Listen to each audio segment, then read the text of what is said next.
Hello, everyone. My name is JD Calderon, and this is Indy Comics Explained. And yet again, I brought another fantastic group of independent comics creators. So please hit like, hit subscribe, share out the video, let everybody know we're here. And once again, I got this guy. Yeah, boy. What's up, brother? How we doing? I'm good. Yeah, Chilling. your comic book live is fulfilled. I don't know. You're doing work. I mean, we're indie guys. You know what I mean? I'm always fulfilling. You So put one letter on the page. Hey, you're making progress, right? There you go. Good, man. So I hear you got a hell of a talented lineup on tonight's show, buddy. Yes, we do. Why don't you start bringing them out? All right. Well, we got our co-host on, Mr. Mark Torres. All right. This is Mark Torres. We came from the radio, the official of the Big Apple Con. I'm also the writer and creator of my book, Designated, which issue 2 is coming out this year, and I have a big announcement for you guys later on in the rest of the show. Thank you for having me. All right, cool. Allan, please introduce yourself. My name is Allan Liska. I'm the owner of Green Archer Comics, and we make comics based on pulp characters. All right, cool. Dan Sehn, publisher of Thunder Zone Comics and Arc Comics. Just 20 years of publishing. So not quite JD, but I'm around there. All right, you're breaking up a little bit, but you should be good though. Yeah. Oh. Yeah. All right, what's up, Ben? How you doing? Hey, what's up? I'm sorry about that. Just this phone is acting weird. That's all right. Do me a favor, introduce yourself. My name is Ben Dunn. I'm the founder and Fenerick Press and co-creator of Ninja High School. All right, cool. All right. So, I'm sure you guys have seen the show question. Nope. I'm busy watching a football game. Good job, guys. Good job. These guys' priorities. Yeah, I know. Yeah. I only sent this out 4 days ago. But so the question is, how important is community in indie comics, and how do you activate them? All right. So that's the question. Allan, you're in the hot seat, so please go first. So actually, it's funny. We just did a community event today. So the timing of your show is perfect. When we ran our Green Archer comic back in the middle of last year, one of the things that we wanted to do was figure out how to build that community. We had a lot of fans, a lot of people who had backed us across, now at that time, 10 or 11 campaigns. And so the Green Archer is based on a 1923 book by Edgar Wallace, which was later turned into a few movies. And one of those movies was a 1961 movie. So today we held a screening of that movie for people who backed us at a certain level, like in a theater with popcorn, with soda, kind of all that other stuff. And then I brought in some of the artists who helped create the comic book to do signings and things like that. So it was a way for us to not only connect with our local fans, but give them, something kind of fun and unique to do in return, getting to see this movie, from the 60s up on the big screen. So that's one of the things that we're doing, is finding ways to let people know, hey, this is a cool thing that our backers and only our backers get to do, or our fans and only our fans get to do. Nice. Cool. Dan, you're up. What are your thoughts? Well, before I start, I think Rosario there is like flexing on me with these action figures. I think I gotta adjust where I'm broadcasting from here. Let me get this going here. Where'd my camera go? All right.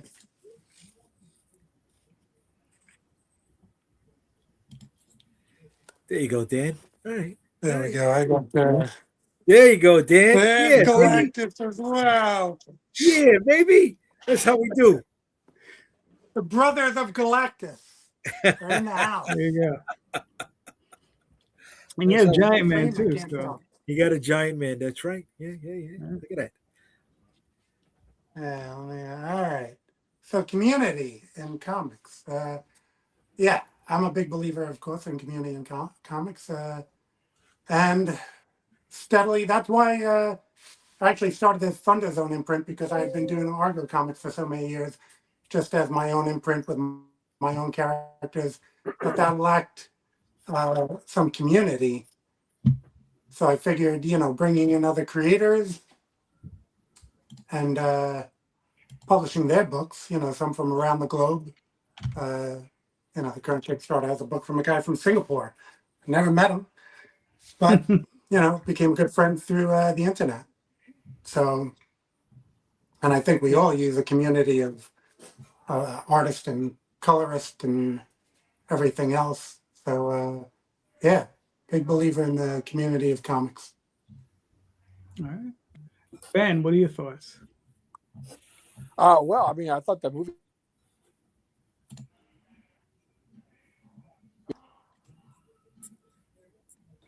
To understand what you mean by community, are you just talking about just people at large, or are you talking about the community Well, within the comic industry, or the community what do within you, the comic industry. or just trying to reach people in general? The community within the comic book industry. Okay. Well, we recently just we did a convention recently last year called Antarcticon, where we put on a free event where we just invited we had as many creators and fans and readers to come and partake in free comics and just hang around and talk and just mix it. And then we also invited the public at large to come in and and be exposed to all the different creators' projects and comics and things like that. So that was one way we did it. Another way is just to remain active online. Spread the word. Promote other people's works that you like. Get involved with. I think social media is where all the action is. That's where you can reach a lot of people, very quickly. And just get them engaged. That's, to me, I think would be the thing that would really help, expand the reach of comics to everybody. Yeah. But anyway, the movie idea was a cool idea. I like that. No, yeah, that was cool. All right, Mr. Mark, what are your thoughts? You're muted, Mark. Yeah, hold on. The community is the foundation, I think, of the independent industry.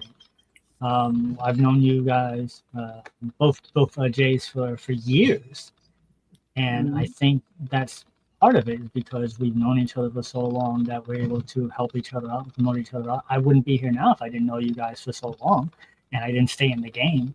So I think it's crucial to the independent comic book community, and to activate that is just being present.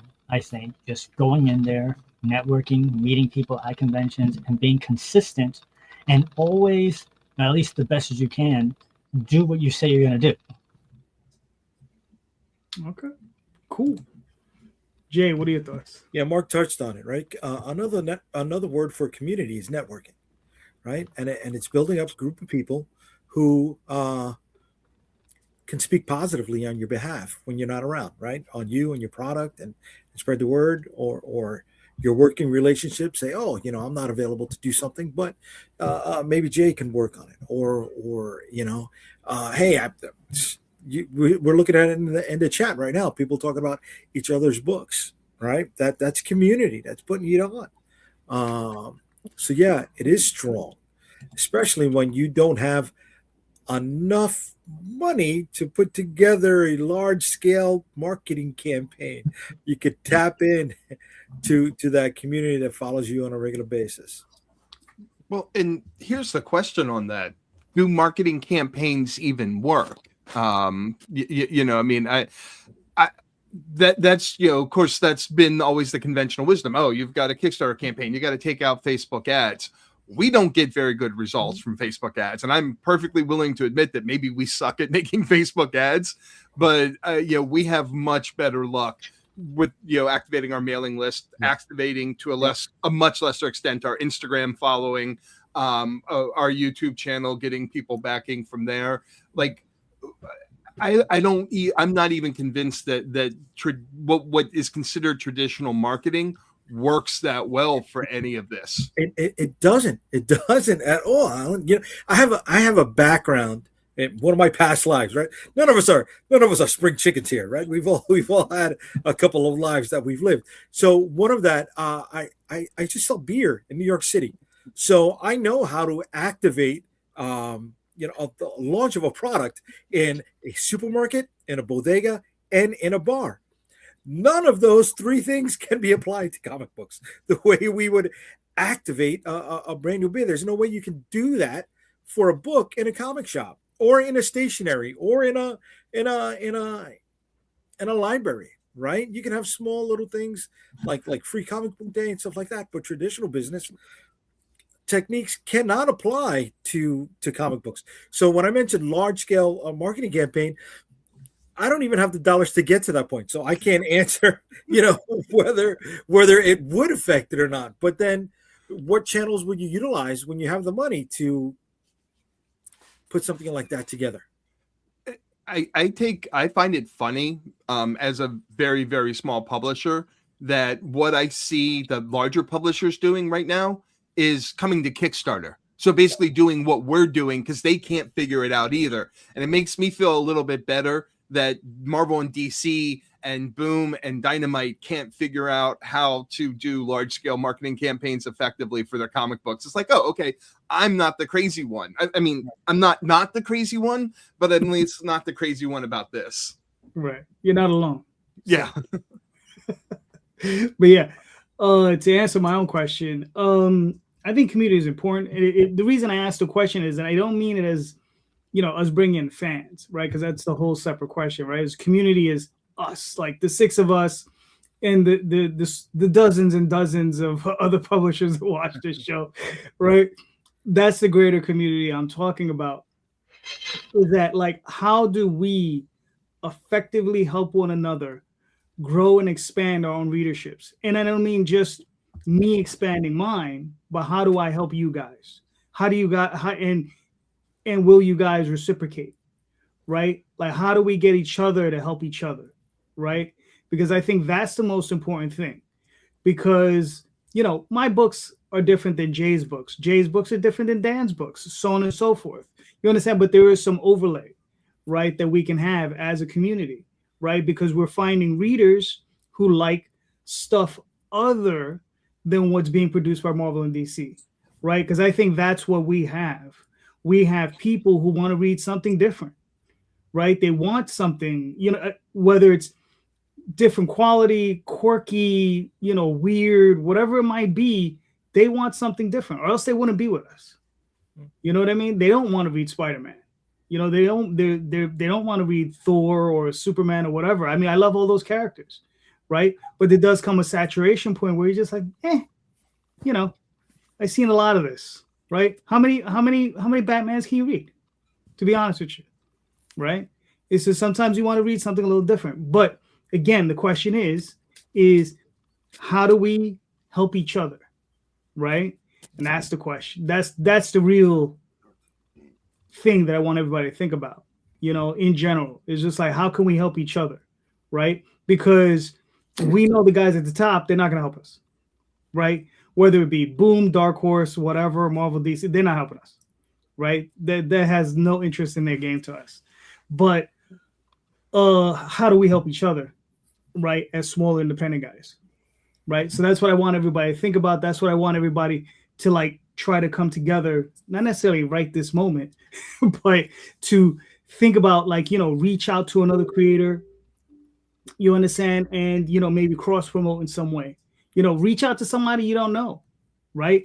Allan, I don't know Allan from anywhere, right? But I saw his campaign on Kickstarter. I was like, let me invite him to my show, right? Because that's what it's about. It's about reaching out to people you don't know and trying to bring them in.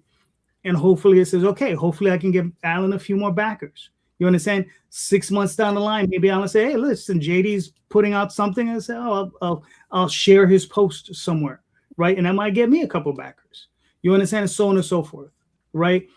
And that's what I mean by community. How do we activate each other, right? So that was my thought process. So, Mr. Rosario, you're Okay. up.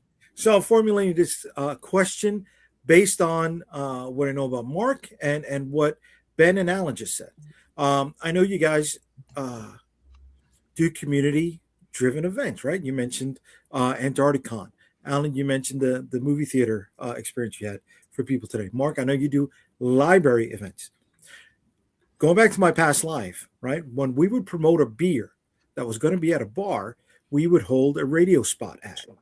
And the fee for the radio ad was shared between us, the distributor, and the event. So Jimmy's Bar and Grill, whatever, would pay a portion of that radio ad, right, to drive people there. So what kind of other promotional marketing events within your budget can you do to generate awareness of your product? Right, cool. Or you know what? Outside of your budget, if you had the dough to do it, what would you do? All right, Dan, you're up. Well, Well, the thing about the comic industry I've learned these past decades is that, we're all individual creators, as you know. And, you have to sort of separate the individual creators who are doing their thing on their own with their own titles, their own characters, their own, projects, as opposed to something like, a small independent publisher who actually does multiple titles. Some of them are creator owned, some of them are company owned, and it's like there's a mix of that. The thing I found out more than anything is that in the comic book community, there's really very little loyalty in the comic community. Now, don't get me wrong, there's friendships, okay? You can have friendships in the comic book community, and that's really that's more important in my opinion. It's because, for us, creators come and go through Antarctic Press, and we don't own any creators' own creation. So they can bring it to us, we publish it, and if they want to leave, take it to another publisher or just do it on their own, they're free to do that. Okay, we have no expectation of them to stay. Now, as far as me helping other creators, we love to have creators bring their stuff to us. Some of it is good, some of it's not so good. Some of it is has potential. We always try to balance that as far as what we get from other creators. And then some creators, like, for example, Fred Perry, he's only worked for us. Okay, he came to Antarctic Press in 1989, and he has never left us. He's still working for us even to this day. He's never taken Gold Digger to any other publisher. You see, that's real loyalty, but it's also a friendship that we've garnered over the decades that he's worked for us. And we have several creators who are like that. Joe White is another example.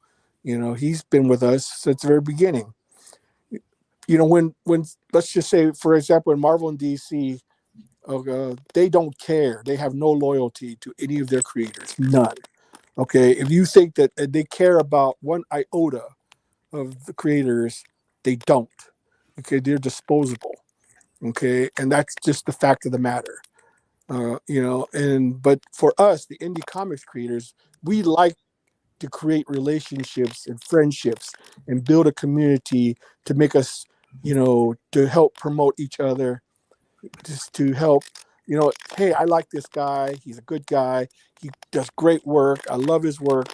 I'm going to try to do something with him, or I'm going to try to promote him.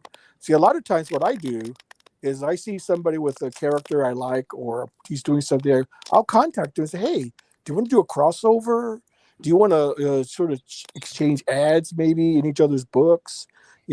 Maybe I can help do a cover for you, or you can do a cover for me, things like that. That builds, to me, real community, and lasting friendships and relationships.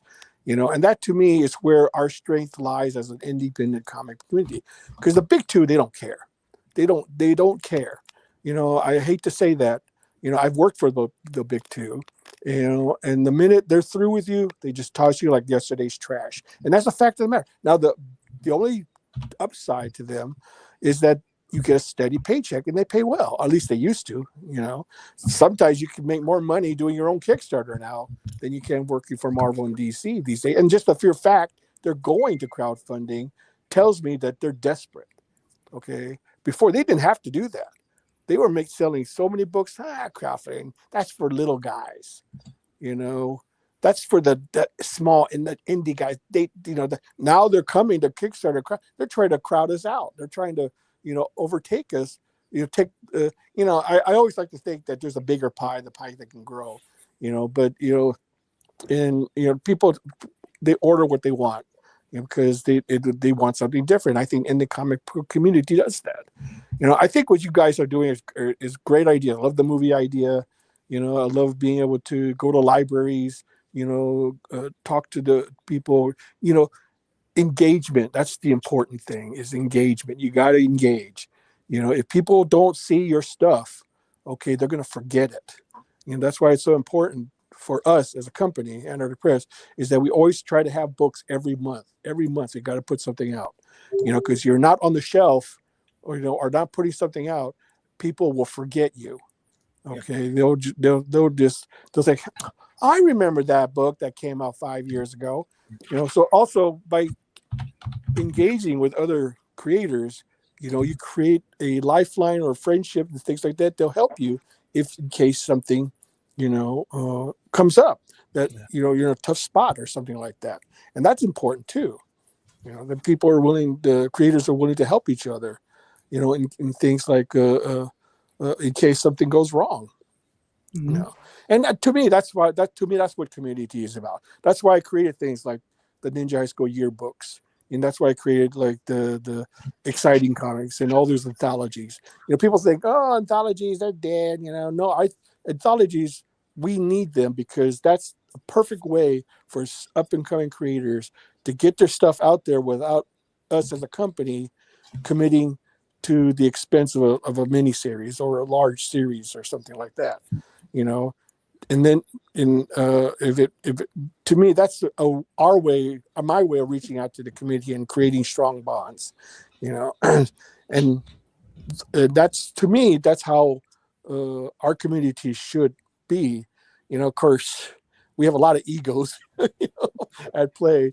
I always say trying to get comic book creators to agree on things like herding cats. So, it's just one of those things. But, just by us talking, making connections, coming up with ideas and things that we can help improve, our exposure to the wider audience, this is what we want, right? We want to reach as many people as we possibly can, because we want to make a living doing this, right? Mm-hmm. So if we can do that and help each other out, then I think that's a good thing. Ben, I got a question for you. I know obviously Boom, IDW, I don't know if Dark Horse has entered, but we've seen a few of these companies come in. We haven't seen Marvel or DC make any movement into this space, have they? They'll come eventually. It's going to happen. Yeah. I think they'll come in eventually too. But hopefully that'll be a couple years. Yeah, because they got 80 years worth of material. Okay, mm-hmm. And they could just reprint like those omnibuses they're collecting. I mean, they've already collected like the Thundercats omnibus that Marvel did, right? And the G.I. Joe that Marvel did. So in a roundabout way, they're already doing Marvel stuff. And so they made millions of dollars. Mm-hmm. The thing about it is that sooner or later, all it takes is somebody at corporate to say, "Hey, why aren't we doing this?" True. I mean, but hopefully they're too busy making some movies. All right, Allan, what are your thoughts? So, it is as kind of an owner of one of these. I mean, one of the ways I build communities, I hire artists, right? I hire artists and I make sure I pay them, quickly, so that, when the work's done, they get paid right away. So that helps, obviously, because it lets more people work. We've offered, when we have space at a table at a con, we've offered other creators to share, table space with us, so that we can kind of bounce off each other. And then, definitely things like this, but also, text chains that I'm on with other creators where we kind of share ideas, Slack channels, Discord channels, things like that. I try not to get too much of that, only because that can basically suck up your whole day. But where we can help each other out, I think is really important. And I do that on our YouTube channel. We do review a lot of indie comics as well as the big two. And in fact, on New Year's Eve, I did indie comic marathon where every hour on the hour I released a new short for that, so that it wasn't a lot of views on any individual video at first, but because they were all linked together, eventually they kind of all caught up and went and did it. Now, we're a small YouTube channel, but it's still, something out there that's doing it. And the other thing is, I buy indie comics, right? I put my money where my mouth is, and make sure that I'm, buying from other small creators. And then, when there's campaigns, sharing those campaigns. When there's not, if I'm excited about it, telling people about it, etc. So that's, that's definitely a way that we're trying to help build community out there, a creator community, I should say. Nice. All right. Dan, are you there? Yeah. How do you feel about the question? Well, as far as what's within budget as a promotional, I'll piggyback on what was just said in the fact that in convention tables, I found that, I'll do art and I'll do commissions, but bringing in, I had Bill Mouse doing Sorority of Power, and he's gonna generate a lot more interest in the art commissions than I will, and brings more people to the table for books. So that was again New York Comic Con, which now, having moved to Florida, I have yet to return there, and I've yet to check out our local cons here. So in that respect, I'll say store signings also become a very attractive thing for myself, being that in a Comic-Con, of course, there's a lot of big names and favorites and cosplay and a lot going on that could be sensory overload to some degree. Whereas, at a store signing, I think you get a little more, people willing to flip through the books, ask you about everything. You could still do some sketching or whatever, but again, that's depending on how many are in your area and your travel plans, and if you're making contact with other stores. But I do find that to be a credible alternative to the Comic-Con. All right, cool. Mark, what are you thinking? So I'm thinking that, as Dan said, conventions, comic book stores are a great way to reach out on a low budget. On a no budget, you can actually reach out to different convention owners, even small ones. Like for me personally, we perform my comic as radio play, as I mentioned many times, at New York Comic Con. We have Troma, Troma, Toxic Avenger, they promoted us to do it. So that was a big deal. We brought in people who never heard of us, but they knew Troma. They came to the panel and they watched the play. and we performed at a couple of other small conventions, most notably the MCon at the East Middle Public Library, who we have a great communication with. And I think that's an important thing to do, is to reach out to smaller places like that and have with no budget doing that. Now, if you have a whole big bag of money, that is where the marketing comes into play. I am reminded, that's not me, I am reminded, by the way, of the very first New York Comic Con, how they spent $1 bazillion on just marketing, on bus shelters, and on top of the taxi cabs and all that kind of stuff. So if you have money, outside of the box thinking marketing is a way to go. Maybe he is. Maybe he is. But yeah, so no money, reach out to local comic book stores, reach out to places, reach out to libraries, reach out to book stores that you can do signings at. Like, hey, just talk to the owner, get a relationship going, say, hey, I have a book coming out. You know, can I get like an hour to do a quick signing or something, or a panel, or a presentation or something like that? Yeah, that's what I have to say. I got distracted. Is that good enough for you, JD? All right, so you done? Yeah. All right. So, hold on. So, I think, Jay, when it comes out, you know, it's funny. I was just watching comic book documentary on Tubi, of all places. Oh wow, okay. Right, and on Tubi, there was an ad for a local restaurant. And I thought it was hilarious.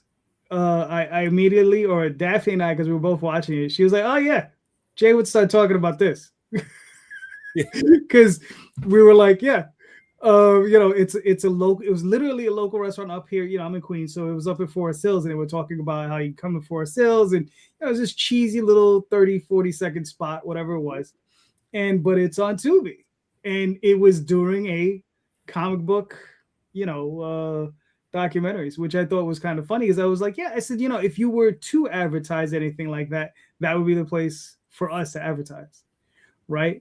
During a comic book documentary, because the only people who are going to watch that stuff is going to be people who are interested, you know, in that sort of thing.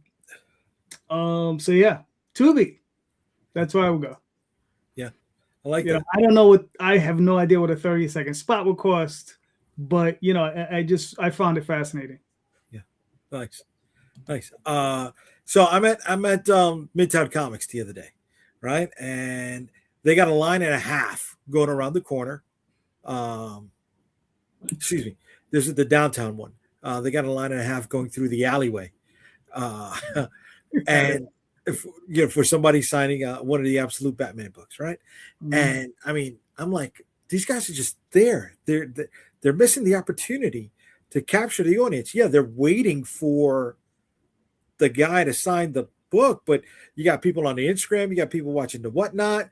They're not communicating, they're not interacting with each other, they're not engaging with each other, or the ones hosting the event, right? So who's to say that you can't bring in a higher level creator to do a signing at, you know, your local shop, and you co-sponsor it, right? And co-sponsoring it, now you can give away a swag bag with some freebies with some of your stuff to the people that are waiting online, right? You capture them,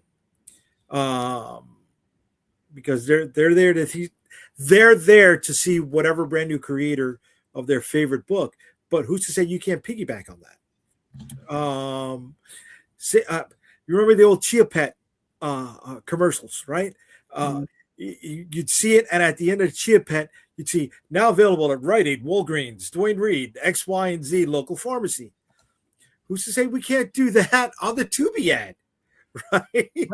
You know, pick up my book, which is now available at XYZ comic shops, right? Or if it's local for a convention, same thing. You know, just just things that we can do that are outside of the box, right? Because what we keep doing is rehashing the same thing over and over and over and over and over and over and over and over again. And saying, oh, nobody could see me. Well, because you're spending their money in the same fucking places that everybody else is flushing their money down the tubes on. Right? There's all these different things on Facebook, and they're dump farms to promote your stuff. Nobody's going to see it. Nobody interacts with that. Nobody promotes anybody. Nobody even says wow or it hits a like button. So it's dead space. So why do people continue to promote on these groups and things? That it's not going to be effective. Right. I just checked on Tubi. An ad, a 20-second ad, because they do 20-second spots, runs between $20 to $25 per 1,000 views. Look at that. That's not bad. Look at that. So man. probably only 1,000 people watching the, no offense, the comic book documentary. So you're probably safe there. If you get like a really popular show, you may blow your budget pretty quickly. Yeah. That's not a bad idea, man. You see? Good way to be. This is how community helps. Look at that, guys. So to your point, JD, because our first comic book was based on an old radio show, yours truly, Johnny Dollar. We actually advertise on our local NPR station on Sunday night because they do reruns of the old radio shows, specifically yours truly, Johnny Dollar. So there's a nice tie-in, and I promise you, we are the only comic book publisher advertising on NPR. So we've got a really unique space, and it's relatively cheap. And because we have now a collected graphic novel at $40 a pop. Where and NPR people have money. We're able to kind of get them over and convert from there. So that's been effective for us. Relatively low cost, but effective for us. All right, I like that. You see, we're thinking outside the box. Way to be. But I want to talk to you about that bodega advertising network, because I want to be in all the bodegas. That just sounds fun. Even if I don't make any sales, I just want to be in the bodegas. So I don't know where you guys are at, right? But over here, a lot of the bodegas that I've gone to, I've been around, right? They've got the TV up there, right? Mm-hmm. They've got the big monitor flashing their boar's head sandwiches, right? Now, I know, so I ran a convention here in New York. It was in Brooklyn. It was in 2019, right? And we had monitors up there. And they would cycle for 5 minutes, right? It was a 5-minute loop. But we sold 30-second spots of just a still static image within that 5-minute loop. And people would see that, and they find out what booth that other person is at, right? Whatever, we sold it for an extra $100, but it worked out. And that generated sales for those people. Did they cover their entire expense budget? I don't know, but it got eyes on their product, and that's what we got to do. We got to get eyes on our product. Yeah, this is very true. This is what the press is needed for, and we have Guardians. So, Allan, do you want to play this video? Allan? Oh, yeah. Sorry. I can play the video. Okay. But wait, will that work for me if I play it? Oh, I was going to play it here. Oh, okay.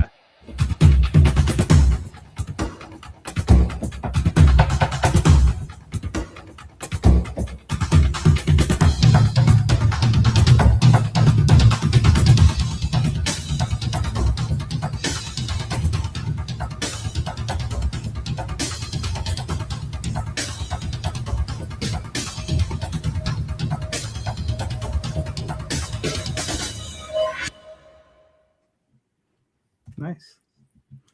Very cool. All right, Allan, talk us through this. What do we have? So the Press Guardian was a pulp comic character from the 1940s, specifically 1940. And he was defender of the freedom of the press.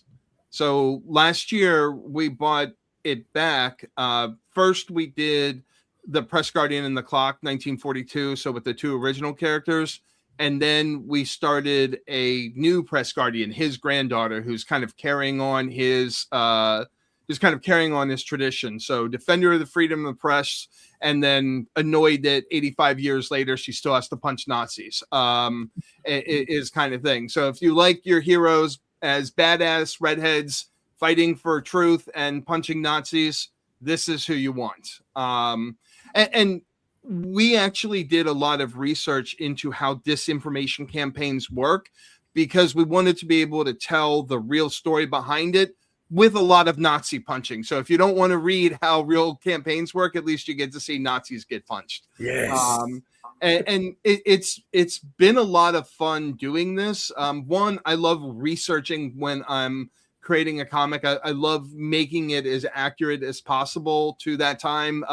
Like, when we did last year, we did a Buck Rogers comic, and we got caught out by our editor because we said he was a veteran of World War I, and when Buck Rogers happened, it wasn't World War I, it was still the Great War. And so, those little historical things are important to us. So, so this has been really a great comic to do, and we've really enjoyed this series. And, sad that it's coming to an end, but, this story's been told, and we want to go on and tell other stories.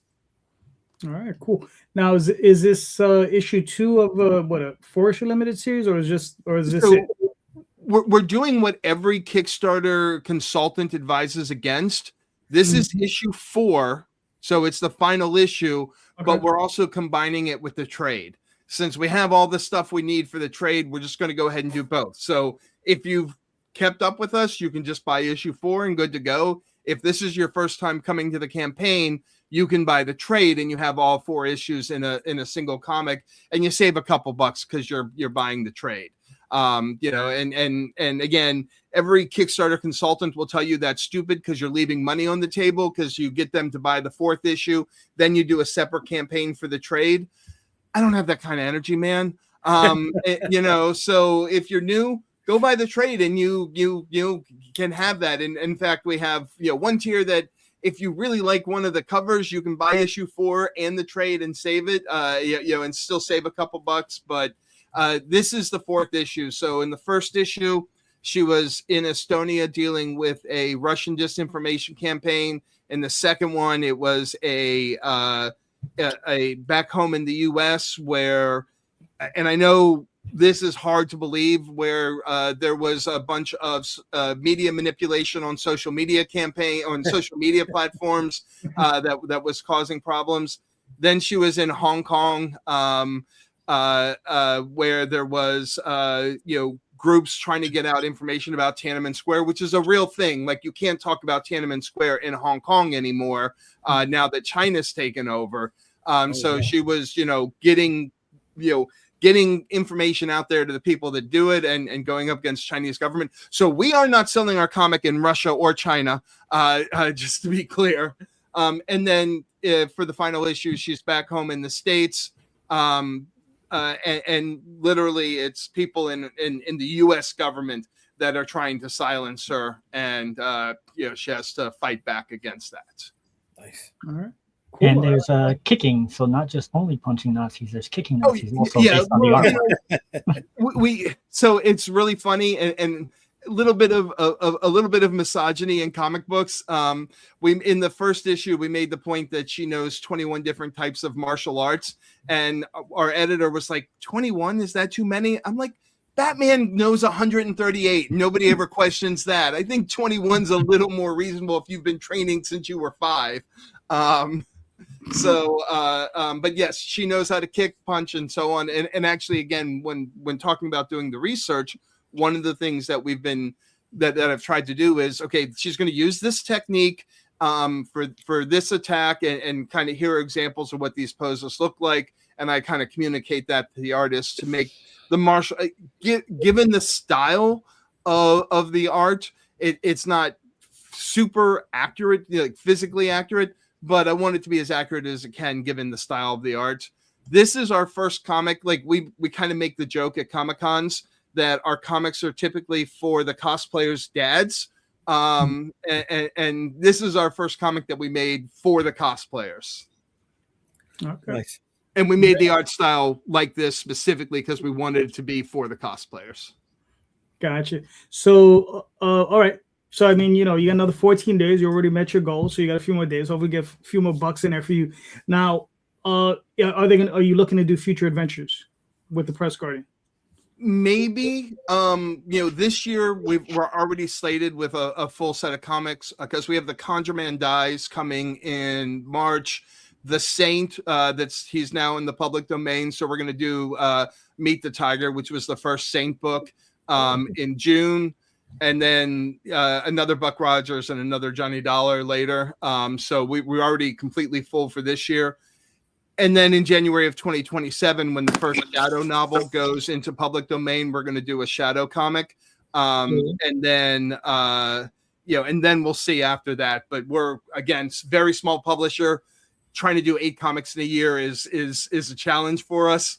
Unfortunately, Ben, we can't hit your, I guess Ben's gone. Sorry. If Ben, you come back, unfortunately, we can't hit your comic a month. I'm here. Yay! I don't know what's going on with StreamYard. For some reason, it muted all you guys, and then it's like waited, and then they said the host muted me, and they said, "Oh my God, what's going on?" So sorry about that. Yeah. Yeah. So I'm here. We can't hit Ben's a comic a month.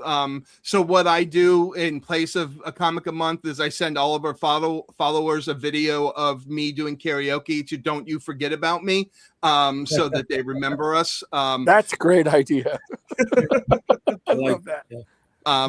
Yeah. So we're very, very full up this year for our plans for 2026. And that's what I love about Indie Comics. You guys just come up with the best and weirdest and strangest ideas. Mm-hmm. Yep, and that's all we can do to try to get out there. Now, that's right. That's what keeps us creative. This is true. And talking about creative, the Thunder Zone. Oh, Dan, you want me to play this video? Dan, play it.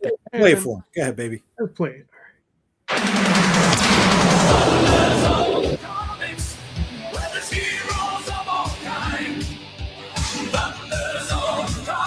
Amazing stories across time. Whether he's a boy, whether she's a girl, one thing they'll do is save the world. Whether she's a woman, whether he's a man, one thing they'll do is take a stand.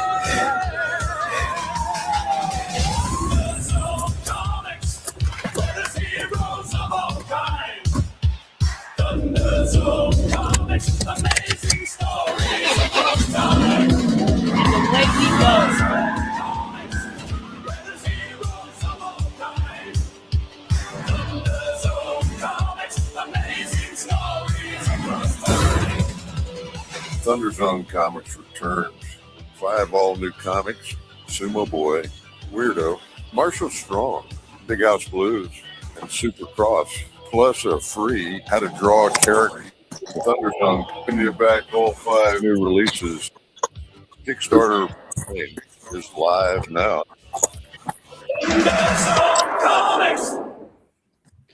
Dan, did you see that? Hello? Yeah. Oh, Dan. Dan. Oh, we lost Dan, bro. Oh, I brought him back. There he is. Dan, can you hear us? You're breaking up, buddy. Yeah. Sometimes if you kill the video, you can still talk. You're back now. I'll just scroll through for now. Okay, Sumo Boy. All right. Sumo Boy. Hold on, let me see. Rocking soundtrack. All right. Dan, you you there? hear me now? We can hear you now.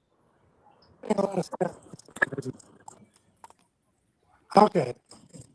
Now, I should point out that Sumo Boy, Weirdo, and Big House Blues are my 3 books in this campaign. Are you getting a lot of static, or is that just me? I'm getting a lot of static. Yeah. Yeah.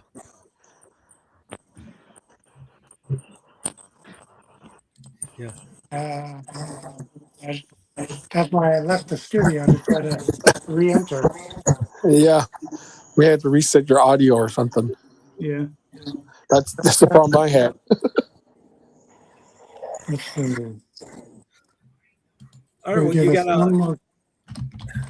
you got a super chat there, bud. We got a super chat today from Gnarly Manga.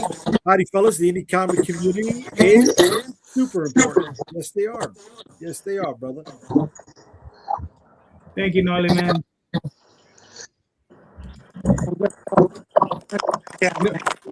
You want to hear something funny? I didn't even know we had super chats on. What? Like, I just don't pay attention to that section of it. It was just Well, you better pay attention then. You gotta start paying attention, I guess. All right. We need a super chat sound. Yeah. Right? Yeah. All right. So listen, this is what we're gonna do. We're gonna wait for Dan. We're gonna pull up somebody else's campaign. Let's see what's going on. Dan, you ready? Yes, I'm ready. All right, here we go. I got Fur Force up. So do you want me to play this video? Sure, why not? It's not as professional as Dan's, but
Ben, are you there?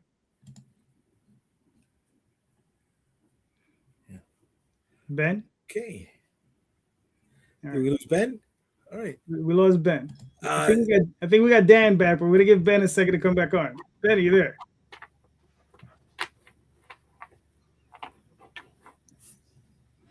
I think JD's tech department needs assistance. Well, it's not on my end. Yeah. It's not on my end. So. Dan, you there? Yep. There you go. Up on the phone. Back to the desktop. No fancy action figure background. Okay. Gotcha.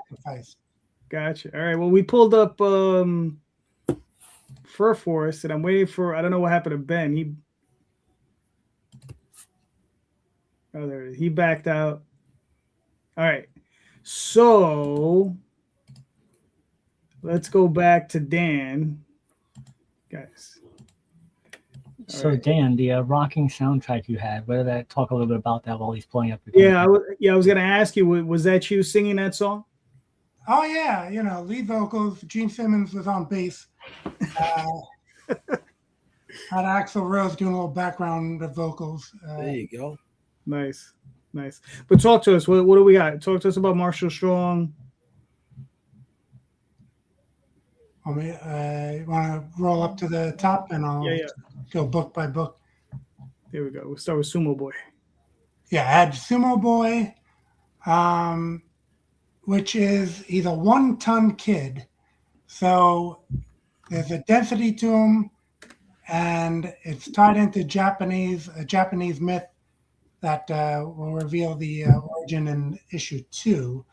But yeah, I have Raphael Angelis doing the art, and that's what mine sounded like before. And there's a painted cover by Alexander Nascimento. Nascimento, right? Yeah. Yeah. I mean, yeah, my pronunciation wasn't that great there. Jay, was that right? Nacimiento? Nacimiento. Yeah, Nacimiento. This art is by Raphael Langelis, but there's 2 L's, so it may be Langelis. I don't know. Possible. Could be.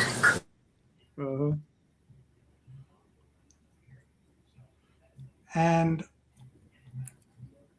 yeah, we have issue 2 of Weirdo,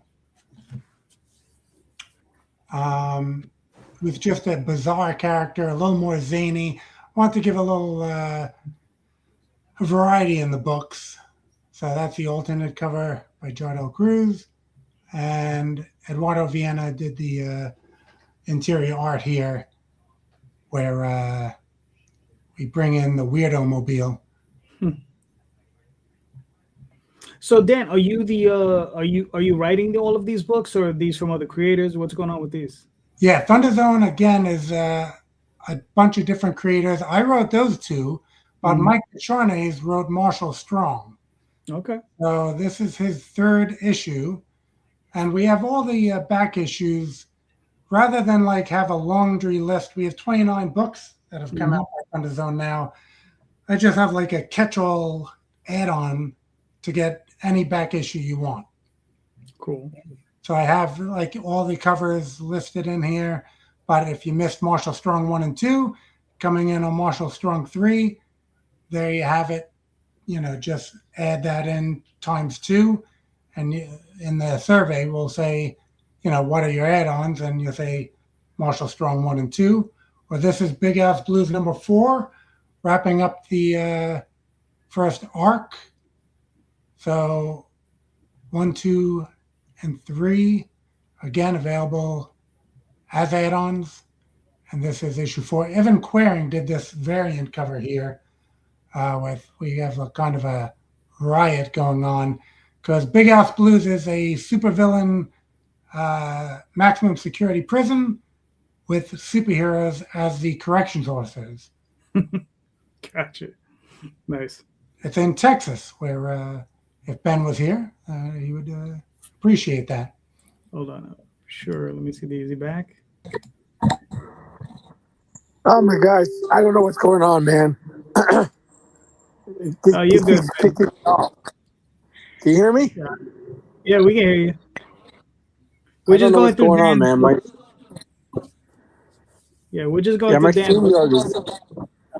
StreamYard is acting really weird. I don't know what's going on. Yeah.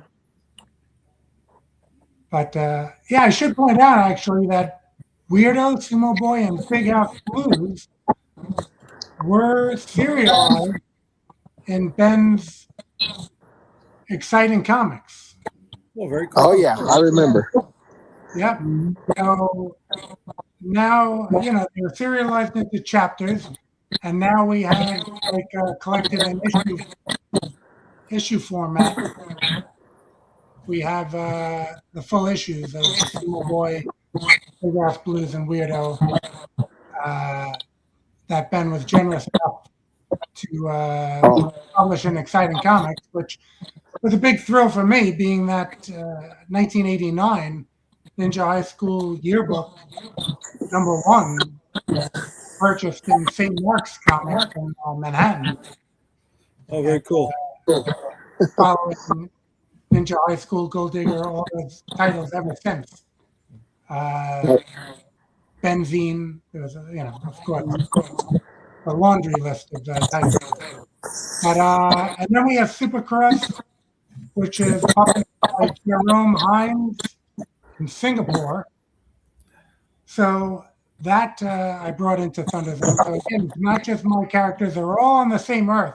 It's kind of like early Image comics, where you have a bunch of studios producing these books, but they're all on the same Earth. So we have a book, Thunder Guard, that brings a lot of these characters all together. And this is Jerome Hines doing the art as well as creating the characters. And he actually did a How to Draw Thunder Zone book. So when backing all 5, we're adding that for free for people. Cool. Those are all the new releases. Those are all of the covers of the new releases. And that's all of the Is the How to Draw book a sneaky way of finding new artists for your company? Yeah, we'll be training new artists that'll come in and be so addicted to drawing the characters that they'll say, I have no choice. The only characters I know how to draw are Thunder Zone. Being that I bought that book and didn't buy Bridge or something. All right, cool. Well, you've made your funding goal, and you got 48 backers. You got another 30 days to go, so you're good to go. What these titles? They're all limited series, I would imagine. Yeah, all of them pretty much limited series. I just, I'll gauge it a little bit by public interest, and really go into like what people are responding to. We only had 2 issues of Weirdo. If people love Weirdo, I'll bring Weirdo back. Sumo Boy is a complete story arc, 4 issues. Big House Blues, complete story arc, 4 issues. So these are all, I think Supercross has 5 issue story arc. Marshall Strong, I believe, has 6.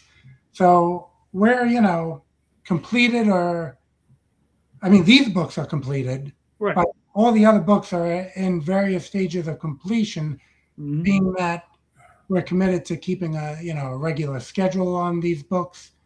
And, we're investing the money because we believe in them rather than you taking a chance that they won't come through. We've invested because we believe in the books and just, want people to be able to get them in their hands. Gotcha. All right, cool. Everybody go check it out. Very nice. Now, Dan, one last question. All right. Hold on. Ben, you're back. I don't know what's going on, my friend. All right, you sound better now. So we'll okay, good. I'm glad to hear that. You sound good now. So all right, so we'll move forward with the Fur Force, so you can start telling. So what we were looking at, Dan, I'll get back to you. I'm sorry. Sure. So Ben, Fur Force, what's the deal? Yep.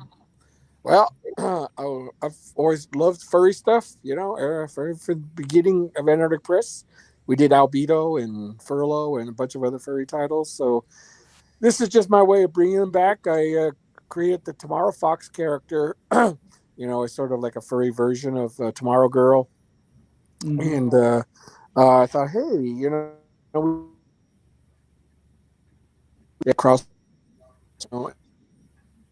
I checked to see about the Hoppy, the Marvel Bunny, and I thought, those would make a great team. So decided to go ahead and put together a title that put all those elements together. Just like in the vein of like Captain Carrot and his zoo crew. I don't know if you remember that comic, but I'm a big fan of that comic by Scott Shaw, and decided this is sort of like a little homage, wink, wink to my love for furry superhero comics from Captain Carrot, and that's why I just called it. Decided to go ahead and bring it out. Gotcha. All right, cool. Now, is this just a one shot? Or are you looking to do? Is this a limited series? It's a limited series through AP for the direct market, but for the Kickstarter, it's a collected. It collects all 3 stories into one graphic novel. Oh, cool. Very nice. Now, like I see all your various artists. Like, who's the main writer on these stories? The writer is Larry Guidry.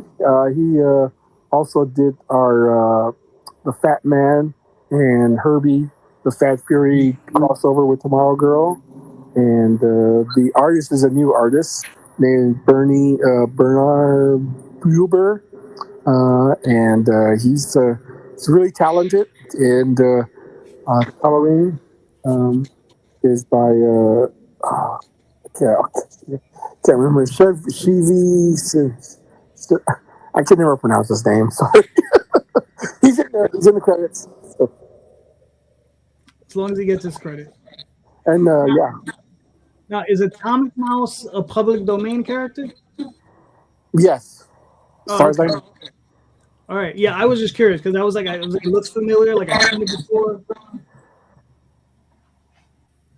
So yeah. All right, cool. I mean, listen, the book looks good, man. I mean, you got another 19 days to go. You're well above your goal. Got 125 backers. It's another one to go back, guys. Good looking book. Thank you. All right. Cool. Yeah, it looks great, Ben. I just backed it. I hadn't seen it on there before, so well done. Thank you. Thank you very much. Appreciate it. All right. Mark, Designated. Talk to me. Designated 30 years in the making, tells a story about two warring alien races fighting over a related solar power source. The war finds its way to planet Earth, and as a result, some humans gain abilities. We have the issue 1 cover by Russ Braun, who draws the boys. It's inked by Peter Palmiotti. We have George Medina on letters. We also have the variant cover, which is sold out unless you get the digital version by Francesco. And that's the only time Francesco has ever been inked by anybody else, which would be Peter Palmiotti. Interesting. Cool. And actually, I forgot to take off the button. So there is the 50% off deal. So I'll leave that up for the rest of the day if you want to get the comics. And the best thing about this is that it's on Crowdfunder. So you not only do not have to sign up for Crowdfunder to get the book, but it also stays as a store. So once you pass the whatever time frame you want, it stays up as a store. So the book is always on sale until I run out of copies. Since we're looking at my book, I will mention that issue 2 is coming out this year. So hooray! It didn't take me 30 years to make issue 2 come out. I mean, the book is already all penciled and written. It's just a matter of being inked and lettered. We're working on the cover right now for issue 2. And as I mentioned earlier, I have my announcement, which is that as we did it for this issue, Trauma did agree to present our book at New York Comic Con for this year. All we have to do is make sure we get approved by New York Comic Con to have a panel. Fingers crossed on that.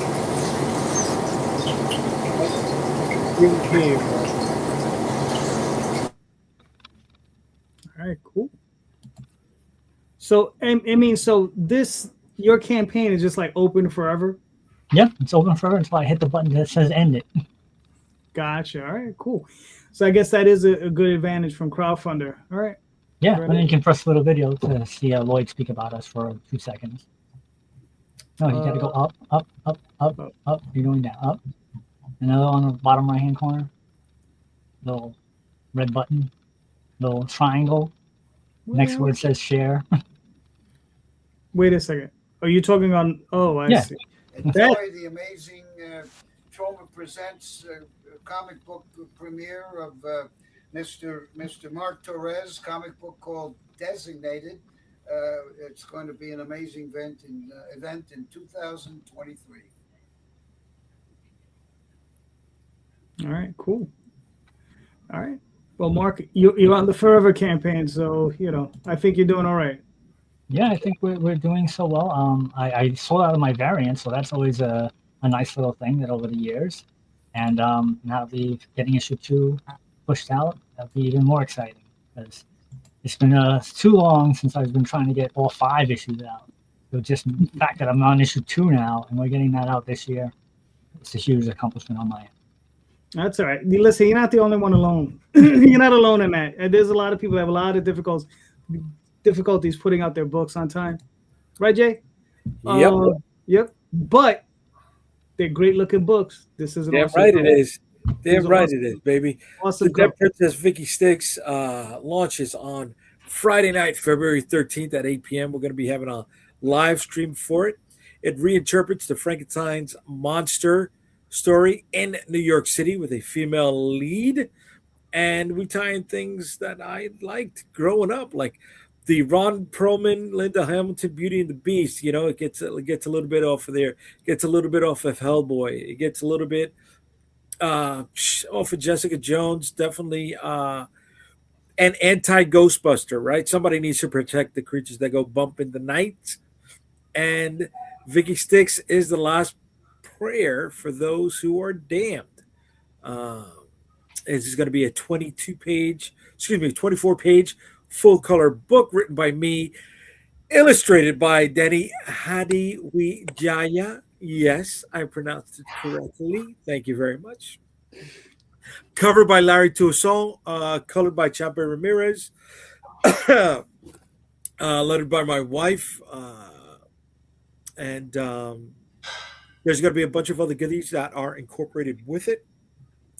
As always, for the last, 10, 12 campaigns, there is a free reward for any repeat backers. There's also a reward for those who are there in the first 48 hours. And those are holochrome trading cards like these bad boys, right? So if you miss them, you can pick them up for $5 a pop afterwards, but it pays to be there because that $5 gets saved just for you returning to us, because I have no frequent flyer miles. I don't have that 7-card punch thing that says you get the 7th coffee for free, right? We got trading cards. People love trading cards. And you can punch the trading cards, right? And you can punch a trading card if you want to, baby. You can put a hole in it, and these are some of the cards that would be in the stretch goal rewards. The front cover, like I said, is illustrated by Larry Toussaint. That has the trade dress on it. We do not sell a secondary variant for something without the trade dress. All you got to do is flip it to the back of the cover, and you'll have that very nice unimpeded image. We got the usual tchotchkes too, stickers, stuff like that. But there will be original art. There will be brand new sketch covers in there as well. So here's one of our most recent books, right? Shield of the Interceptor number 6. That's the front cover with the trade dress, and then the back cover is the same thing, so you can display it any way you want without the title and all the other accoutrements as part of it. Can't wait to launch it. It's going to be running for 3 weeks, and we are part of a special promotion with myself, JD Calderon, Tom Hutchison, Marvin Wynn, Rob Moltari, and the first stretch goal in the campaign is going to be a trading card that if you get all of the books that are part of this set, the trading card puts together a really nice puzzle piece as a thank you, right? A cross-promotional item event for all of us to say thank you to those who continue to support our work. And, why don't you see some of the other guys that we rock and roll with that do kick-ass shit as well. Yeah. All right. Very nice. Very nice. Now, one more time. When are you launching? Friday night, February 13th. Nice. 8 p.m. I mean, come on, bro. How do you not launch a monster book on Friday the 13th? You know what I'm saying, bro? It's like, hello, it's there. The date is there, right? Plus, my wedding anniversary is the next week, so I can't do it the following weekend. I gotta do it then. Well, she's a letterer, so you can share as an anniversary, right? That's the thing. She gets rewarded for the work that she's doing, which is not the work on the book. The work for being married to me and keeping me. That's a tough job, man. That's a tough job. Mm-hmm. But I'm excited. That's the first of 6 launches this year, and we're going to be firing them off left and right. All right, cool. Mark. Yes, sir. You're up. So earlier we talked about money and having no money. It made me think, is having more money actually a benefit? Because it will stifle your creativity, I would think.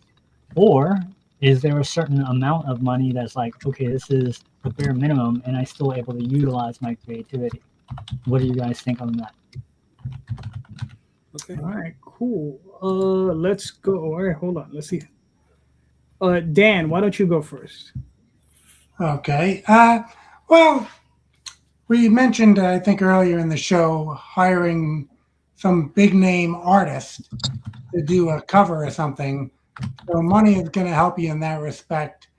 Of course, there's the cost or talent ratio of the people working on your books and what you can afford, and finding that quality for the price that you can afford.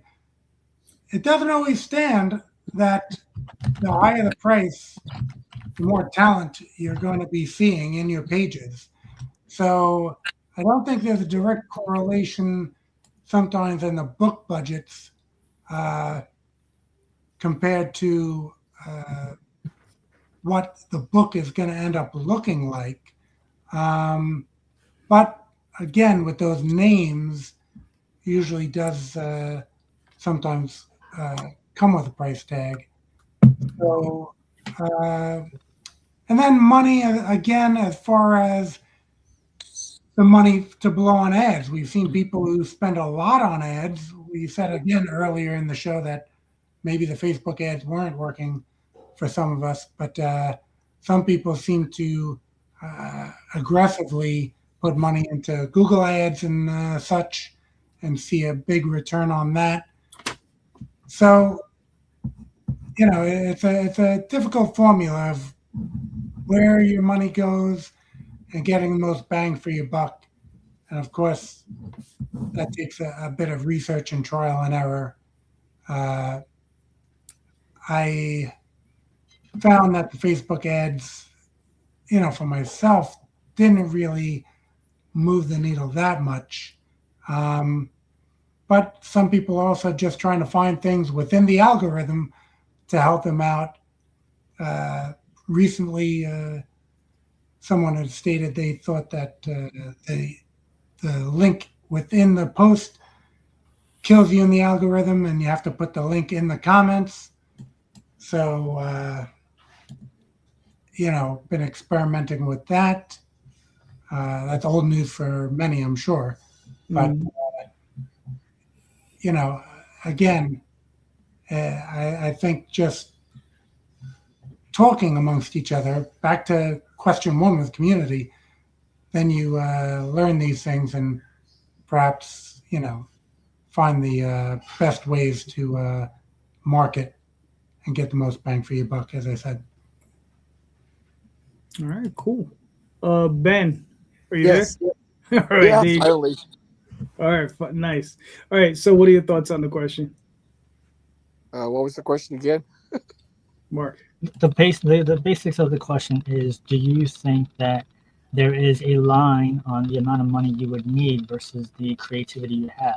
And by having a ton of money, do you think that's a detriment to your creativity, or do you think that having no money is a bad thing in that way? It's like, what's the amount? Where's that line for you, and how do you translate between creativity and financials? Oh, that's a toughie. Well, I'm lucky in that I can actually do my own drawing if I wanted to. In that aspect, I could save quite a bit just by simply deciding I just want to do the drawing myself. Because I just pay myself based on how well the project does. Now, the rate of return on how much you invest is that's a real tricky one. There's a lot of good artists out there. You want to hire them all, but of course you can't, and you're limited by your budget, and you're limited by how much you think the project will bring in. You can't predict. I mean, you can sort of predict, but it's difficult to to know for sure. So I would say, if I would say just live within your means. If you think you can afford a guy to, if you think you can afford a artist or a writer or whatever, and you want it, and you're willing to spend the money, and you think you'll get a big return on it, then yeah, I'd say go ahead and do it. But if you don't think but the only way to find out is you actually do it. I mean, it could pay off for you big, or it could come. It may not. So it's one of those things you just can't really predict. You can only hope for the best. You know what I mean? Mm-hmm. Yeah, for sure. All right, Allan, what are you thinking? We measure our success at Comic-Cons in terms of how many chicken nuggets we can buy, whether we got to get the kids meal or we can afford the whole 20-pack and 2 sauces. So yeah, more money would be great.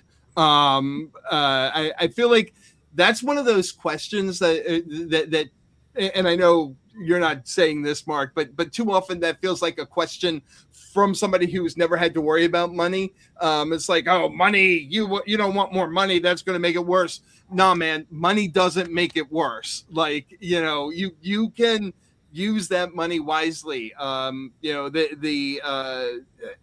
you want to spend it on advertising or hire better artists or make more books, or hell, I would love to hire someone who could manage my Kickstarter campaigns for me, ship out the books for me, all of the things that I hate doing, so I can spend my time writing. Like, that would be more valuable to me than hiring, a super cool artist or whatever. Like, having the administrative stuff done would be amazing. And the thing is, as far as specifically, Mark, you asked about, money and creativity. If you have enough money, you can do enough cocaine to inspire your creativity. And so you're good. Baby. And Love that, baby. Well, you can hire enough yes men to tell you that your ideas are brilliant with enough money. I mean, that's how Elon Musk exists, right? Is he just hires enough people to tell him how smart he is, and then, damn, he's smart. And when he screws up, you have a PR company that covers for all that for you. So yeah, you can either be more creative or at least have enough people to tell you how creative you are if you have enough money. Now, I don't know if you were talking Elon Musk money, but you don't even need full on Elon Musk money. Even half of Elon Musk money would be enough to hire a bunch of yes men. Well, I mean, a good example there. You could also just be a good influencer too. I mean, if you look at Ethan Van Sciver and Rippaverse, I mean, those are good examples of guys who've built their audience and then sold their comic, and they were successful with them, and they made huge amounts of money, for an independent comic. So if you want to go that route, you could do that too as well. I think also you gotta have a minimum of money though, because there is the point where, and we've seen it on Kickstarter, and of course all us here are upstanding members of the community, but the people who make their comic or have the idea of making their comic raise that money, not having any money to begin with. Now they're going to get the book made. That money tends to creep into bills or, oh man, Jordan 11 Gammas, I have to have them. So, the money goes a little there. And then before you know it, they're like, where's the book? Because there's money left. So I think when they say you need money, you need to have money to make money, I think there has to be a minimum of, having some money to invest to begin with. And then at least for number one, raise the funds and put that to number two. But I think starting from scratch without it might be a little road to disaster. Well, I mean, that was, I'm sorry. No, go ahead, Ben. Well, that was the whole reason for crowdfunding to begin with. Yeah. And it's funny because I know Niobe has had this difference, has had this point before. It used to be, like you said, Dan, you crowdfund and you use that money to make a comic. But with the way crowdfunding on comics works, we make all of our comics before we even start our campaign, and whatever we make from that campaign, some of it goes to printing, and then everything else goes to the next comic. Because I think so many people have been burned by the kind of creators that you're talking about, that they Hello, want, can you hear me? confidence that they're going Hello? to get a product. Yeah, Hello. Ben. Yeah, we can hear you. Now we don't. Ben really is having problems. I'm sorry, I didn't mean to scare Ben away. I swear I love Ben. I'm not trying to take him out, but I feel like every time I talk, he disconnects. But yeah, like Alan's saying, I think that the people who have burnt the audience have changed the landscape a bit. And, in my book, at least, I'm a little shakier on sample pages or just character concepts. Hello. Out some pages. Ben, we can hear you. Oh, okay. I don't know what's going on, man. It keeps kicking me off the stream for some reason. It's really weird. But what I was going to say was that I think lots of people lost sight of what crowdfunding was originally intended to set up.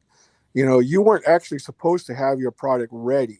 The whole idea was that you didn't have the money to make hello?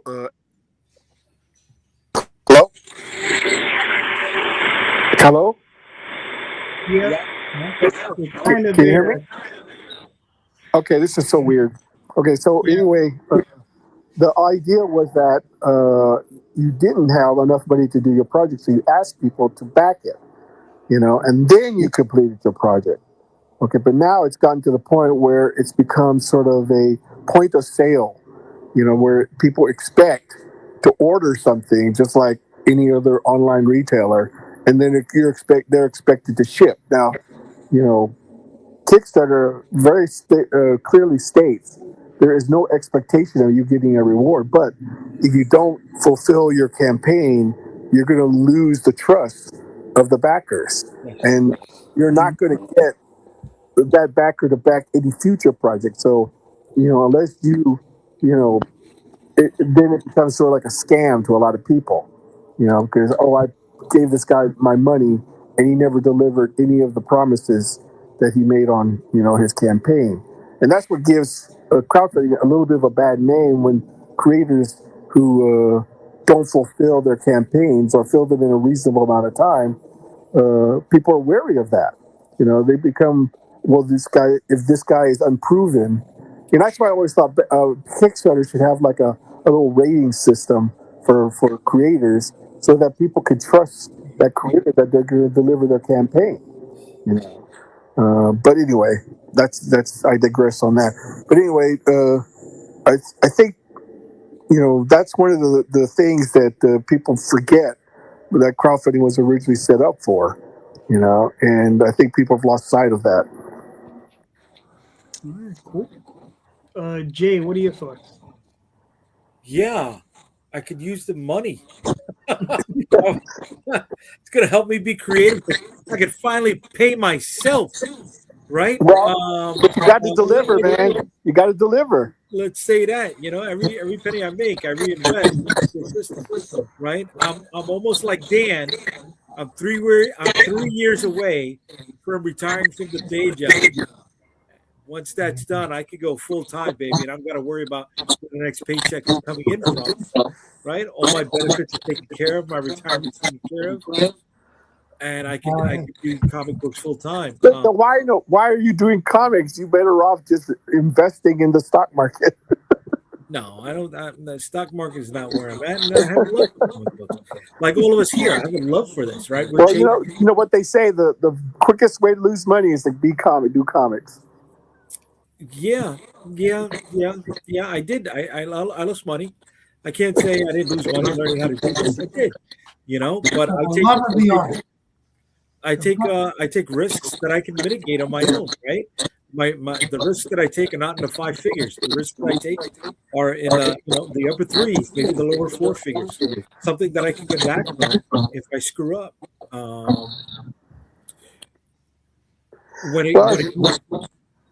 The first and foremost thing is that we have to love comics. Okay, we have to love doing them. Okay, if you don't have the passion or the willingness or the love to do comics, then why in the world are you doing them? Okay, there's no reason for you to do them. Okay, if you're just doing it for the money, people can catch on to that really quick. Of course they Okay, can. Yeah. there are But- creators. There are some people out there that are just in it to make their money, to take advantage of the with some weird, title or something like that to do parodies of other people's IPs, to make a quick buck, Right. and Right, definitely. You're right. I'm not here, doing new cheeky titty books. You know what I mean? There's actually a story behind my stuff. I try to entertain people with this, but the money would also help to get me to do conventions that are outside of my local area. Right? I do cons that are just about maybe 12 to 18 hours within driving distance of where I'm at. So that's usually East Coast to early Midwest. Right? I've never done any shows on the West Coast at all. I'd love to do that. Again, try to be part of other signing events or things like Free Comic Book Day in stores that are outside of my area so I can expand my consumer base. The money would help me do that. Right? And the money would help me hire the personal assistant to take care of the mundane everyday stuff so I can focus more on the creative. Right? As of right now, the only time that I got to work on creative is maybe 2 hours a night if I'm lucky, after the day job, and then on the day off, a few hours before anybody gets up. Yeah, but why do you do it? Because I love it, dude. That's right. You love it. That's the important thing. You love it. I mean, why would you put yourself through all that? Okay, when to be honest, you could probably make more money working at McDonald's. Okay, of course it could. Of course it could. All the information that I've accrued, trying to keep the lights on while I'm making comic books, I could apply that to a pizzeria in New York City and still make dough. Our dream is to make comics because our ultimate goal is for us to create something that will stand the test of time, that people will love, okay, and that you can change people's lives with. I mean, I'm not saying that every comic's going to be that way, but there must be something about it that attracts us to want to continue to do it. Because it's just there's something inherently innate about the creativity of comics, and that's when you're talking about community. Okay, the community of comics is beautiful because we all have a dream of our characters, our stories, our creative minds to share them with other people. Because in reality, okay, most people have this idea and a dream and it's stuck in their head. They never do anything with it. Okay, it's just in their head. We as a community of creators, we want to share our ideas, and this is what we do. That's basically the real reason why we do this. Because like I said, I don't have to do comics. I could have just done a 9-to-5 job. I would have probably been perfectly happy. But I've got you and all these people who are in the comic book creative community. We have these ideas, and that we want to share. And then hopefully people will want to support us, by giving, by helping, by financial support, and so as we can continue to bring our ideas to life. You know what I'm saying? Jay, don't listen to him. Go work at McDonald's because then you can make my dream of unlimited chicken nuggets come true. There you go. You to fuck up, Alan. Let's go, baby. All the ones that fell on the floor. And I want all the sauces, man. All day, kid. And greedy. I want that Mulan sauce. That's right, man. I want Szechuan sauce. I want Szechuan sauce all day long. Yeah. I want the Ghostbuster sauce. I want all the sauces. I wasn't a fan of that Mulan sauce. That didn't do it for me, man. That was over the top. That Mulan sauce, what is it? The shake that they do for St. Patrick's Day, and the McRib. I can fucking do without. Shamrock shake. Shamrock shake. There you go. Shamrock shake. Ugh. But I got your back, Alan. Liquid sugar. Nice. That's how we help each other, community, sharing the chicken nuggets. White There man. you go. White man. Tell you what, man, you go work at McDonald's, I'll go work at Arby's, I'll give you all the curly fries you want. Oh, with some horseradish sauce inside. Yeah, of course, man, all the horseshoe sauce. That's a fucking dream, kid. Living the dream. Listen, Allan, at one point we might make enough money at that show to get a burger. Right? There's a reason they're still around, you know. Yeah. So I mean, for myself, being self-financed, right? I think that's the biggest issue. Is that what I need is more money, right? Yes. Ben, I'm just gonna mute you for a second because we're getting a lot of feedback whenever somebody talks. All right. If you want to talk, just unmute and just come back in. Yep. All right. So, yeah. So the thing is that being self-financed, I need more cash to keep it going, right? Because whatever cash I get, I just give to my artists. I don't pull any out for myself. So yeah, it's more cash always, right? But the thing is even if I didn't have the cash, I would still work on the books. They would just probably be prose, right? So I would probably just be writing prose. I wouldn't be writing comic books at that point. But, I got hooked into comics very early on, and it's the sort of thing that I just enjoy that medium. So, it's just something I like working in. I love seeing the stories come to life through those visuals, right? Whereas through prose, it's fun. You see it in your head and you whatever, but, only that level of psychosis can only last so long. So I actually want to see it on the page. So for the visual. So with that being said, it requires more cash, and the more cash, I would say, the better, because I've been fortunate in this journey where I've been able to backload a lot of material. Right. That's why I can release campaign after campaign after campaign. I can just do it over and over and over again. Like I said, I have enough material to run about 13 campaigns at this point. Right. And by the time I hit that 13th campaign, I'll probably have enough material to run another 13 campaigns. And that's only because I backloaded, because I had cash at the time. So I got lucky at a couple points. So, that's why I think, instead of spending that, that extra cash on going on vacation or putting it into a 401k or an IRA, as Ben has suggested, I did the crazy thing and I invested in comics, or I invested in my hobby. That's what I did. So my very, very expensive hobby. So Mark, how do you feel about it? Answer your own question. So I think that I'm going to be like a Daniel-san. There has to be some type of balance, but I think that having an abundance of money will affect your creativity, only because, speaking personally, having negative money for most of the time I've been doing this, I'm amazed by how much I've been able to accomplish. And my friends are always telling me, wow, look how much you've done with this. Imagine if you had money. And I'm always thinking, I don't know if I would have done as much. I've been so driven to try to navigate and find a little nooks and crannies all the way through. But yes, having some money, like a base minimum to work off of, would be nice. So I think it's a balance of both. And I'm always just go right back to Star Wars, like the original 3. He had to have creativity more than money to make a far superior product than the prequels, which he had all the money, and a lot of people felt that it was lacking. Yes, Jay? Sorry. I see where you're going with it. Okay. I gotta throw this at you, brother. Yes, throw it at me. He had a wife, and it was his wife that edited Star Wars and Empire. And those are the two best of the whole.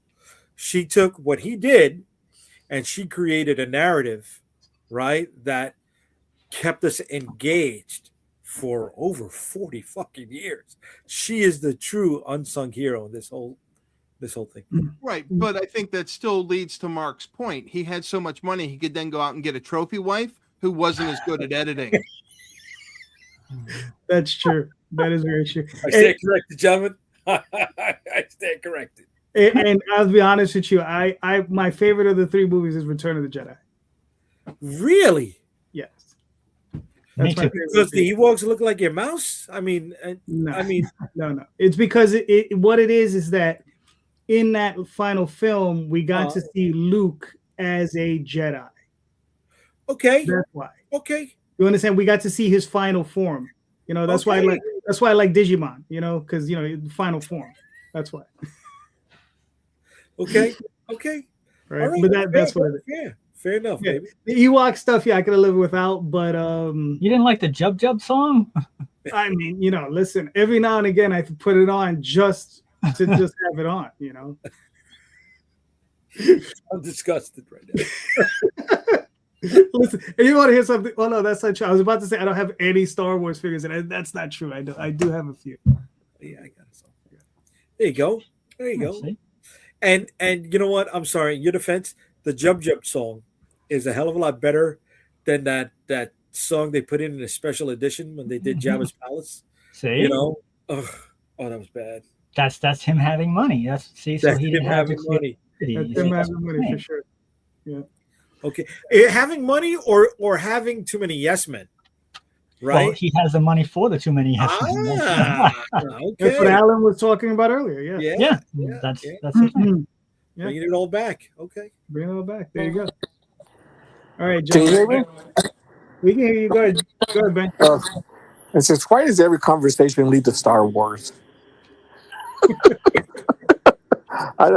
Almost every time I get on some talk, it's like, hey, there's a Star Wars conversation we got to get into. Because it binds the community. It's a multi-generational. It's a multi-generational property, like crazy if you think about it. Like how many years has it been on? How many? Even if the person hasn't seen it, they know of it. Yeah. Yes, that is true. But you have to remember that nobody wanted to do Star Wars when he first proposed it to people. You know, everybody thought, George, you're freaking crazy. No one wants to see this stuff. It only was because some guy took a chance at 20th century. Yeah, all right, we'll give you a chance. You know, but took a chance after he bankrupt. Not only that, they had the theater owners didn't want to show it either. They had Fox had to bribe or force them to carry Star Wars, you know, in their theaters. You know, and he took the risk. Okay, I mean, yes, Marshall Lucas probably saved the movie with their editing, but he would have nothing to edit if George hadn't actually filmed the actual movie. You know, and he came up with the idea, came with the characters. You know, I mean, she is an unsung hero for sure, and she probably saved the movie from George himself. But like I said, it was he who created the whole thing, and that's what we are. We want to be the next George Lucas. You know, we want to create something that will stand the test of time, that people will remember, you know, decades from now. And jumping on that point, if you remember, George actually wanted to make a Flash Gordon, but he couldn't afford to do it. So if he had the money, he would have just made Flash Gordon, as opposed to the creativity that he needed because he didn't have it. Exactly. Yeah. You know, so that he should be an inspiration, really. You know, to us to achieve what, you know, to try to achieve things that, I mean, it's a risk. All of us are taking a risk, you know, and we're hoping that it'll pay off. You know, money is something that we need in order for us to continue our dream. And hopefully we can convince enough people to support us financially so that we can continue to keep putting out, you know, products that they enjoy and that we love to do. Cool. I got one last question for everybody. It's a nice softball question. So here we go. Who is your biggest creative influence in indie comics? Right? And I think we're back now. That's like asking, which kid do I love the most? I mean, there's just too many to name. I know. Well, Ben, hold on. Allan is up. I love the team at Attic Door Media out of Florida. I think what they've done with their comics has been really, really amazing. And they're, to your point, JD, they're very much active in the community, and they're very encouraging of other comics creators. So I really appreciate them and what they're doing, and they're just constantly on the go and constantly moving and doing new things. So I think Attic Door Media is probably kind of my biggest influence in terms of a company. Okay, that's cool. Attic Door Media, yeah. Okay, because I'll be honest, I've never heard of them. I've never heard of them. Well, I mean, it's hard, right? There are so many. Oh yeah, yeah. There are tons of people out there, and like, you know, keeping up is tough. Yeah, I'll post in the chat a link to their website. No, that's cool. I'd like to check that out. Dan, so who's your creative influence? I don't know. It's kind of like you set me up here with Ben. It's right here. Press. I told you, 89 Ninja High School yearbook #1. He had this cover with all these characters, and you know, he blended action with characterization. So in that respect, you know, Antarctic Press and Ben, the Image Comics revolution. I mean, there were some earlier indie superhero comics. AC Comics had Phase 1 phasers. There was a Phase 1 by Renegade Comics. So there was a bunch of like a little Age of Heroes. Yeah, Age of Heroes had Renegades. Victory Comics had Phase 1. So there were a lot of like little indie superhero things that put me on the path towards publishing indie superheroes.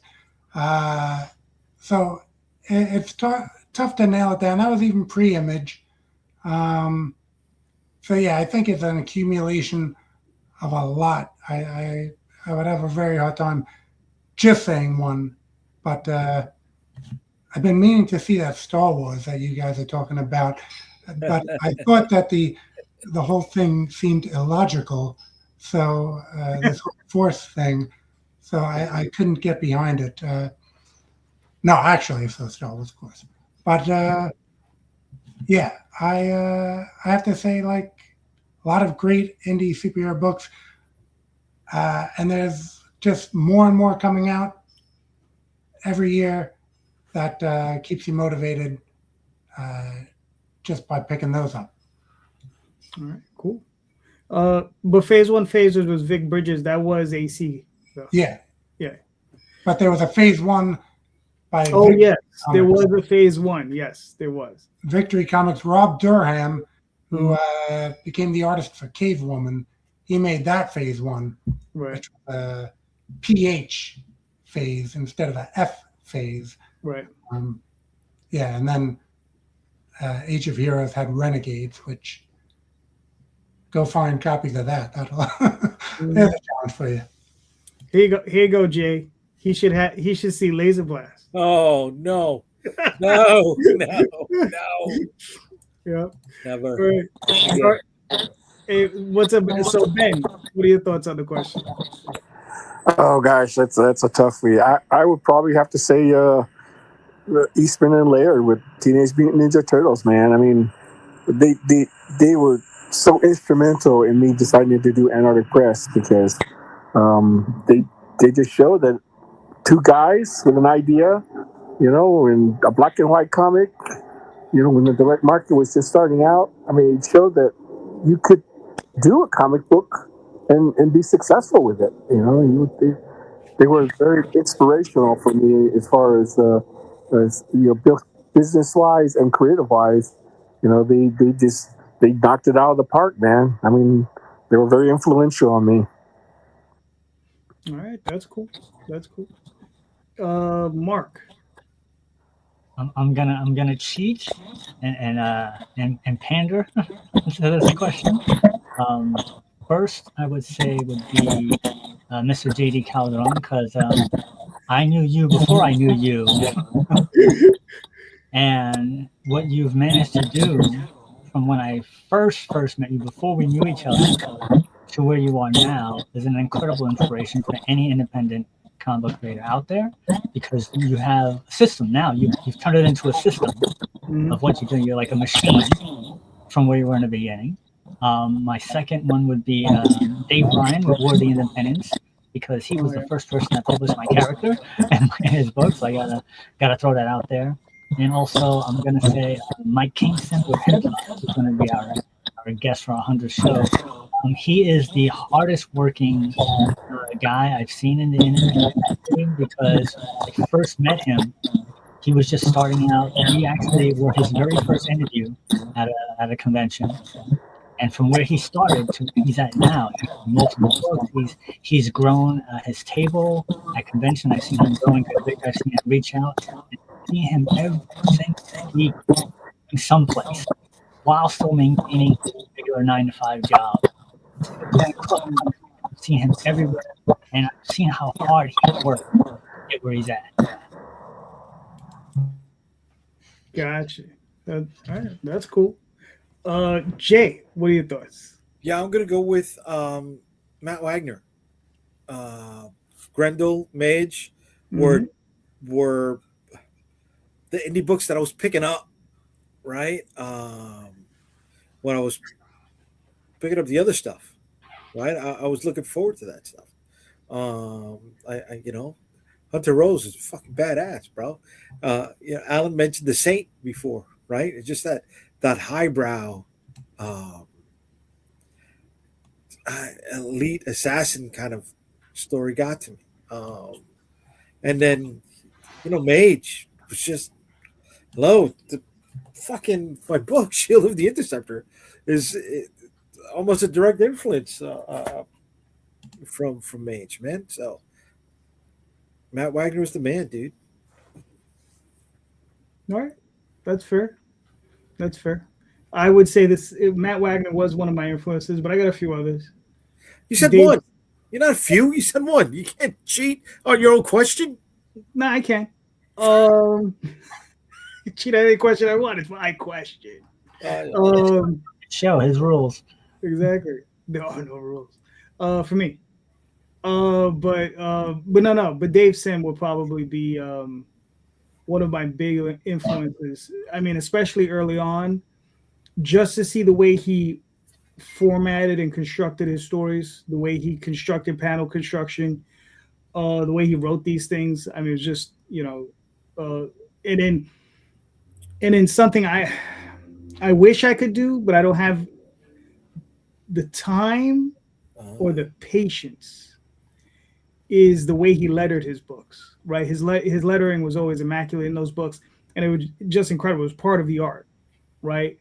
And yeah, it's just one of those things where it's like I try to change up fonts and do funky little things once in a while with certain characters, but the stuff he did or him and Gerhard did was insane at times. So, like Dan, another one of my big influences was Bill Black over at Americomics. Phase 1 Phases, which was Vic Bridges, not Bill, but I also liked Captain Paragon was a huge influence on me as well. So, and there's JD's favorite Bill Willingham over with Elementals. Yes, Premier. Yes, I love Bill Willingham. I love him. All right, so so just to let you know.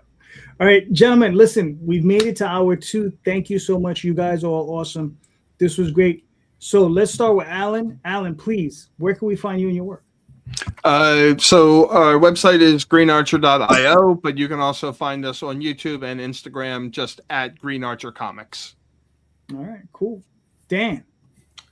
I'm on Argo Comics on Facebook and Instagram and X, formerly known as Twitter. I do have the Dan Sehn account as well on Facebook, and Argo Comics branched out to Blue Sky. I don't even know if it's happening or not anymore, but I jumped in on that. And YouTube, there's an Argo Comics channel, which is mainly what I've been picking up on the indie comic scene. So I go over that each month. All right, cool.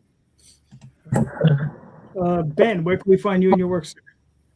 Well, you can find me on bendunncomics.com, and you can also check out the Antarctic Press website and the app as well.